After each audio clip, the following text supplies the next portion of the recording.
ദൈവത്തിൻ്റെ ഇടപെടലും ആനന്ദവും അനുഭവിക്കുന്ന ഏവർക്കും ഈശോ മിശിഹായ്ക്ക് സ്തുതിയായിരിക്കട്ടെ. തിരുസഭാ മാതാവ് ഇന്ന് നമുക്ക് നൽകുന്ന വചനധ്യാനം ലൂക്കായുടെ സുവിശേഷം 1-ാം അധ്യായം 39 മുതൽ 45 വരെയുള്ള വാക്യങ്ങൾ. പരിശുദ്ധ അമ്മ ഇളയമ്മയായ എലിസബത്തിനെ സന്ദർശിക്കുന്നു. 4 തലങ്ങളിൽ ഈ ധ്യാനത്തെ നമുക്ക് ക്രമപ്പെടുത്താം. 1. ദൈവത്തെ മഹത്വപ്പെടുത്തുവാനുള്ള ദ്രുത ചലനങ്ങളുള്ള 2 സ്ത്രീകൾ. മറിയം മലമ്പ്രദേശത്തുകൂടി തിടുക്കത്തിൽ യാത്ര പുറപ്പെട്ടത് ഗബ്രിയേൽ ദേവദൂതൻ്റെ വാക്കുകൾ കേട്ടാണ്.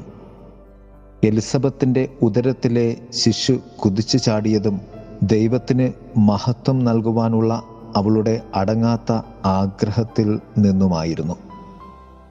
2. എലിസബത്തിൻ്റെ ഉദരത്തിലെ ദിവ്യ സാന്നിധ്യവും മറിയത്തിൻ്റെ ഉദരത്തിലെ ദൈവ സാന്നിധ്യവും. എലിസബത്തിൻ്റെ ഉദരത്തിൽ യോഹന്നാൻ മറിയത്തിൻ്റെ അഭിവാദനവും അവളുടെ ഉള്ളിലെ കുഞ്ഞിൻ്റെ സത്യവും മനസ്സിലാക്കി കുതിച്ച് ചാടിയത് അവൻ്റെ ജനനത്തിന് മുൻപ് തന്നെ അവൻ പരിശുദ്ധാത്മാവിനാൽ പൂരിതനാകും എന്ന വചനത്തിൻ്റെ സാക്ഷാത്കാരമായാണ്. മറിയവും എലിസബത്തും കണ്ടുമുട്ടിയത് യേശുനാഥനും സ്നാപകി യോഹന്നാനും കണ്ടുമുട്ടുവാൻ വേണ്ടി കൂടിയാണ്. നമ്മുടെയൊക്കെ കടന്നുവരവും കൂടിവരവുമൊക്കെ ദൈവത്തിൻ്റെ പദ്ധതികളുടെ സാക്ഷാത്കാരത്തിന് വേണ്ടിയാണ്. മറ്റു പലർക്കും വേണ്ടിയാണ് ദൈവം നമ്മെ ഉപയോഗിക്കുന്നത് എന്ന സത്യം. 3. 3 സത്യങ്ങളാണ് ഈ സുവിശേഷത്തിൽ പ്രത്യേകം എടുത്തു പറയുന്നത്. 1. എലിസബത്തിൻ്റെ പ്രവചന തുല്യമായ വചനം. നീ സ്ത്രീകളിൽ അനുഗ്രഹീത, നിന്റെ ഉദരഫലവും അനുഗ്രഹീതം. 2. ദൈവ മാതൃത്വ വണക്കമാണ് എലിസബത്ത് നടത്തുന്നത്. 3. തന്നിൽ സംഭവിച്ച ആനന്ദത്തിൻ്റെ സാക്ഷ്യവും നമ്മുടെയും ജീവിതത്തിൽ സാധ്യമാകുന്ന ക്രിസ്തുമസ് സാധ്യതകളുമാണ്. എലിസബത്തിൽ ആനന്ദം, പരിശുദ്ധാത്മ അഭിഷേകം, ജീവിത സാക്ഷാത്കാരം ഇതൊക്കെയും സംഭവിക്കുകയാണ്. ക്രിസ്തുമസ് ഈ രഹസ്യങ്ങളുടെയൊക്കെ സമ്പൂർണത തന്നെയാണ് നമ്മിൽ. ദൈവം നമ്മിൽ പ്രവർത്തിക്കുന്നതും നമുക്ക് വേണ്ടി ദൈവം പ്രവർത്തിക്കുന്നതും കാണുവാൻ നാം കാത്തിരിക്കേണ്ടതില്ല. നമ്മുടെ മുന്നിലുള്ള ദൈവ സാന്നിധ്യങ്ങളെ നാം തിരിച്ചറിയുക എന്നതാണ് പരമപ്രധാനം. യേശുവിനും സ്നാപക യോഹന്നാനും ജന്മം നൽകുന്നതിനും അഥവാ ജന്മം എടുക്കുന്നതിനും മുൻപ് അവർ ജനിച്ചതിന് തുല്യമായ സന്തോഷം അവരിൽ ജനിക്കുവാൻ പരിശുദ്ധാത്മാവ് ഇടവരുത്തുന്നു. ക്രിസ്തുമസ് സന്തോഷം എന്നിൽ നിറയ്ക്കുന്ന പരിശുദ്ധാത്മാവിനെ നാം അനുവദിക്കുക എന്നതാണ് ക്രിസ്മസ് ആത്മീയത. നമുക്ക് മുന്നിലുള്ള സത്യങ്ങളെ, ദൈവസാന്നിധ്യങ്ങളെ തിരിച്ചറിഞ്ഞ് ആത്മാവിൽ പ്രചോദിതമായി ദൈവ പദ്ധതിയിൽ ആനന്ദിക്കുവാൻ നമുക്ക് ആകണം. 4. ഈ സുവിശേഷത്തിൻ്റെ സമ്പൂർണതയിലേക്കുള്ള വളർച്ചയാണ്. 1. ദൈവത്തിൻ്റെ അമ്മ എന്ന ഉന്നത പദവി കാരണം മാത്രമല്ല മറിയം അനുഗ്രഹീതയാകുന്നത്. 2. അവൾ ദൈവത്തോട് വിശ്വസ്തയായിരുന്നു എന്ന കാരണം കൂടി അതിൽ ഉണ്ട്. 3. മറിയം പരിശുദ്ധാത്മാവിൻ്റെ നേരിട്ടുള്ള സ്നേഹത്തിൽ അനുഗ്രഹീതയായെങ്കിൽ 4. എലിസബത്ത് മറിയത്തിലൂടെ ആ പരിശുദ്ധാത്മ സ്നേഹത്തിലേക്ക് കടന്നു വരുന്നു. 5. മറിയത്തിൽ ദൈവത്തിൻ്റെ സ്തോത്രഗീതവും എലിസബത്തിൽ കൃതജ്ഞതയുടെ സങ്കീർത്തനവും രൂപപ്പെടുന്നു. പരമപ്രധാനമായ രഹസ്യം ദൈവം എല്ലാവരുമായി വ്യക്തിപരമായ ശരീരത്തിൻ്റെയും മനസ്സിൻ്റെയും ബന്ധത്തിലൂടെയുള്ള ഐക്യം അഭിലഷിക്കുന്ന ദൈവമാണ് എന്ന സത്യമാണ് വിശുദ്ധ എലിസബത്തും പരിശുദ്ധ അമ്മയും നമ്മോട് പറഞ്ഞു തരുന്നത്. ഇത് സാധ്യമാകുന്നത് എളിമയുടെ സമ്പൂർണതയിലൂടെയാണ്. ദൈവത്തിൻ്റെ എളിമ മനുഷ്യാവതാരത്തിലൂടെ ഈ ഭൂമിയിലേക്ക് വന്നു. മറിയത്തിൻ്റെ എളിമ ദൈവ പദ്ധതിക്ക് വേണ്ടി പൂർണ്ണ സമ്മതം നൽകുന്നതിലൂടെ ഈ ഭൂമിയിൽ ദൈവ ആനന്ദമായി. എലിസബത്തിൻ്റെ എളിമ തൻ്റെ അയോഗ്യതയും ഏറ്റുപറച്ചിലുമാകുന്ന സങ്കീർത്തനമായി മാറി. പ്രിയമുള്ളവരെ, ഈ ക്രിസ്മസിന് വേണ്ടി നാം ഒരുങ്ങുമ്പോൾ നമുക്ക് വേണ്ടിയുള്ള ദൈവ പദ്ധതികളെ വിശ്വാസത്തോടുകൂടി ഏറ്റെടുത്ത് ദൈവത്തിൽ ആനന്ദിക്കുവാനും ദൈവ സന്തോഷം ആർജിക്കുവാനും ശ്രമിക്കാം. ദൈവം നമ്മെ സമൃദ്ധമായി അനുഗ്രഹിക്കട്ടെ. ആമേൻ.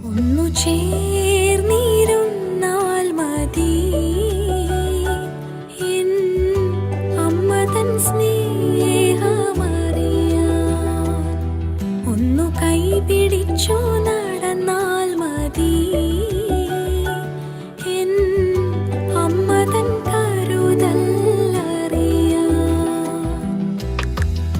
വാനോളം ഞാൻ വളർന്നാലും എന്തൊക്കെയായി മാറിയാലും അമ്മയ്ക്കു ഞാനെന്നും പൊന്നോമന.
കൈപിടിച്ചു നടന്നാൽ മതി.